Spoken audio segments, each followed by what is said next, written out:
you always get this talk about, well, you made the best decision you could with the information that you had at the time. And it kind of sounds like a cop-out in a way, but it's actually not a cop-out at all. You make the best decision that you can with the information that you have at the time.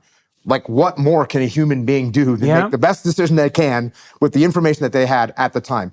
And when you get more information, or when the results come as they may, that decision that you made might not have been a good decision. It might have been a bad decision.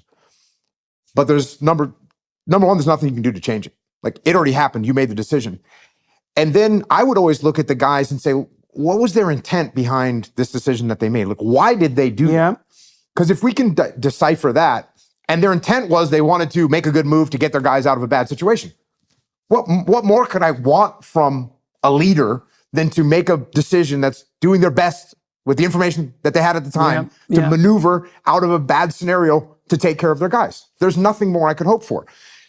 So as long as I think you peel back the onion and you kind of review what happened, you say, oh yeah, I made the decision at this time.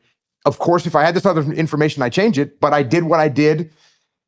The result was not what I wanted. It's not what I intended. Here we are. And now you can either beat yourself up, or you can say, here's some lessons I've learned from it. And the first book that I wrote was called Extreme Ownership.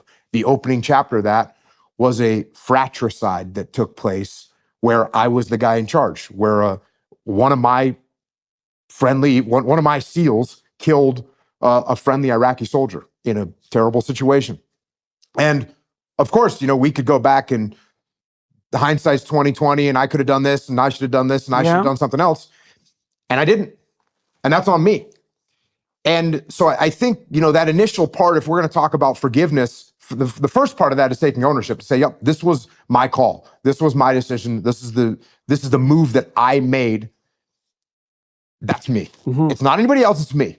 Because the minute you start saying, well, this person did that, and this person, the enemy did this, and we didn't expect that. The minute you start casting blame on other people, now I think you're lying to yourself. And I think that's going to cause more problems. So saying, yes, this was a decision I made. This was the information I had at the time.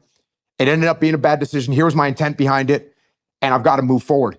If you want to, I always talk about, you want to learn, but you don't want to dwell. If you dwell on the past, if you dwell on the mistakes that you made, like you said, everybody is just doomed. Well, so the tricky issue there, I think, is that people who are taking themselves apart, they're often conscientious people. And so, they'll assume that taking ownership, in your terms, means raking yourself over the coals. And the crucial thing to establish there is like, you have to rake yourself over the coals until you learn, but no more than that, because after that it's counterproductive. Is what you're trying to foster is improvement, right? Now,